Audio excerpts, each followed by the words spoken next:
Assalamu alaikum dear student. My name is Rabia Salman. Here I'm your computer teacher. Now student, I welcome all of you on the digital academic platform of Moonlight International Publisher. मैं आप सबको यहाँ पर welcome करती हूँ student. हमने अपना chapter start किए हुए हैं जिसमें हम बात करते हैं एक्सरसाइज से रिलेटेड। ठीक है, तो आज जो हमारा चैप्टर नंबर 5 है वो है डिजिटल सिटीजनशिप के बारे में। डिजिटल सिटीजनशिप मैंने आपको प्रीवियस स्टेप पे पढ़ाया हुआ है। आज हम उसकी जो है एक्सरसाइज से रेलिवेंट जो है चीज़ों के बारे में डिस्कस करेंगे। हमारा जो नेक्स्ट क्वेश्चन है वो आपके हैं लॉन्ग क्वेश्चन। ठीक है, आपने ब्रीफली डिस्क्राइब करना है क्वेश्चंस को। फर्स्ट क्वेश्चन है कि write a detail note about the data privacy and confidentially. Data privacy और कॉन्फिडेंशली का मतलब होता है कि डाटा हम प्राइवेट रखें और कॉन्फिडेंशियल रखें, राज में रखें। सपोज़ हम जो पासवर्ड लगाते हैं या जो हम लोग पैटर्न लगाते हैं वो हम क्यों मोबाइल पे लैपटॉप पे लगाते हैं, ताकि कोई भी डाटा आपका मिसयूज़ ना कर सके। तो आप अपनी बुक के पेज नंबर 84 पे देख सकते हैं confidentially is the use the privacy information, कि आपने डाटा कॉन्फिडेंशियल रखना है, आपने डाटा राज में रखना है, उसको किसी को शो नहीं होने देना, including authorising to view, share and use it. हमने इसको किस तरह इस्तेमाल करना है, क्या करना है, ये सारी चीज़ें हमने इसमें देखनी होती हैं। High confidential information is regarded to secret must be keep private to avoid and identify theft. इसको हम इसलिए रखते हैं कि हाई जो कॉन्फिडेंशियल डाटा होता है, जैसे कोई पुलिस से रिलेटेड हो या आपका कोई पेपर हो या इस तरह की जो चीज़ होती है जो बहुत हाई कॉन्फिडेंशियल डाटा होता है, जो गवर्नमेंट लेवल पे भी कुछ चीज़ें होती हैं कि कोई डाटा आपका हम स्टील ना कर सके। जैसे हम मलिशियस यूज़र के बारे में पढ़ रहे थे कि मलिशियस यूज़र वो यूज़र्स होते हैं जो आपका एक इंडिविजुअल बंदा भी हो सकता है या ग्रुप ऑफ पर्सनस भी हो सकते हैं जो आपका डाटा स्टील कर सकते हैं, तो वो डाटा वो चोरी ना कर सकें। ठीक है, सिस्टम ब्रीच है, उसको कोई गलत इस्तेमाल ना करे, उल्टा ना इस्तेमाल करे, लीगल हार्म है, अनदर रिसोर्सेज इफेक्ट है।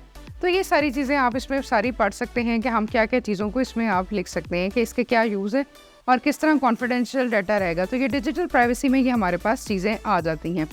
सेकेंड जो हमारे पास इसका जो क्वेश्चन आपके पास आएगा कि what does this cyber ethics mean and what do you believe that nowadays cyber ethics are more important. What does term cyber ethics, के साइबर एथिक्स कहाँ पर इस्तेमाल होता है और क्यों हम लोग इसको जो है बहुत ज़्यादा इस्तेमाल करते हैं और क्या उसके इस्तेमालात हैं।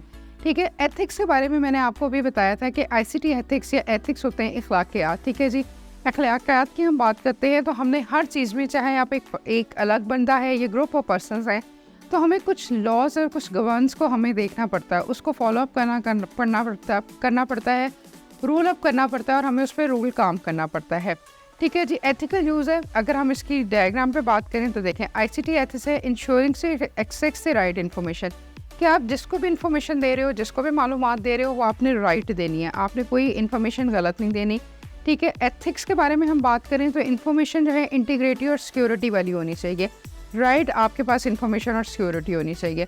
Enforcing the right to privacy, अगर हम बात करते हैं तो ठीक प्राइवेसी आपने जो है प्राइवेसी लगानी है। ठीक है, ठीक काम करना है। Enforcing the copyright of information, कोई भी चीज़ की कॉपीराइट इन्फॉर्मेशन नहीं आपने बनानी, वो आईसीटी एथिक्स के रूल्स के अगेंस्ट आ जाता है। और इन्फोर्सिंग ऑनलाइन एटीट्यूड, और ऑनलाइन एटीट्यूड होता है कि कोई इस तरह की हरासमेंट, कोई इस तरह की अब्यूसिव लैंग्वेज आप लोगों ने यूज़ नहीं करनी ड्यूरिंग वर्कआउट करते हुए। तो ये ethical uses of ICT devices है, जिसमें है कि आपने किसी के भी सिस्टम को हार्म नहीं करना, अदर के सिस्टम को। Don't interfere with other people, किसी के काम में इंटरफेयर मत करें। कोई जिस तरह का भी काम कर रहा है उसको आप उस तरह काम करने दें। डोंट यूज़ कॉपी और software which you have not paid, अगर आपने किसी भी चीज़ का काम की पेमेंट नहीं की भी तो उसके काम को इस्तेमाल मत करें। Don't use other people's mobile computer resources, किसी के भी जो रिसोर्सेज हैं वो मत इस्तेमाल करें, ज़रिए मत इस्तेमाल करें। लेट सपोज जैसे आपके किसी फ्रेंड ने नोट्स बनाए हैं तो आपने अपना नाम लेके वो नोट्स वगैरह बना लिए हैं। ठीक है, विदाउट ऑथराइजेशन। हाँ, अगर वो आपको परमिशन देता है, कोई भी आपको परमिशन दे कि आप ये काम कर सकते हैं तो आप कर सकते हैं, अदरवाइज़ आप नहीं उसको फॉलो अप कर सकते हैं। डोंट अप्रोप्रिएट अदर जो इंटेलेक्चुअल प्रॉपर्टी, किसी की भी प्रॉपर्टी में इंटरफेयर्स मत करें। ठीक है, वो एक गैर मुनासिब तरीका है।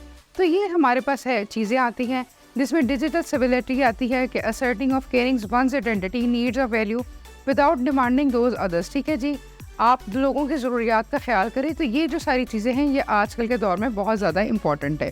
क्वेश्चन नंबर 3 हमारा है right the importance of cyber crime law. Cyber crime law क्या है? साइबर क्राइम लॉ के बारे में अभी हमने पढ़ा था कि ऐसे रूल्स एंड रेगुलेशन होते हैं जिसको हर बंदा जो है, गुड सिटीजन जो है, उसको फॉलो अप करता है। ठीक है, फॉलो अप करने के लिए उसमें कुछ ज़रूरी चीज़ें होती हैं जो आपके बुक पे है लिखी भी मेंशन भी हुई है। नंबर 1 है प्रोटेक्ट ह्यूमन राइट्स। आपको ह्यूमन राइट्स का जो इंसानों की जो राइट्स हैं, जो कानून है, उनकी हिफाजत करनी है। Enables the investigation and protection of the crimes committed online.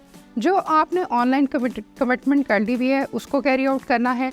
Facilitate cooperation between countries और साइबर क्राइम मैटर्स। जो मैटर्स आपस में चल रहे हैं साइबर क्राइम्स के, उनको रूल्स एंड रेगुलेशंस को फॉलो अप करना आपका काम है, ठीक है।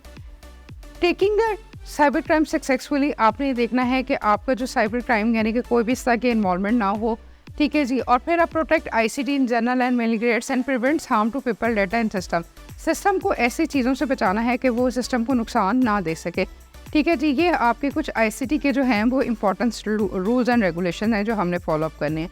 होपफुली स्टूडेंट आपको ये समझ आया होगा। इंशाल्लाह ताला हम अपनी नेक्स्ट वीडियो में मिलते हैं। अपना ख्याल रखें। Take care student. अल्लाह हाफिज़।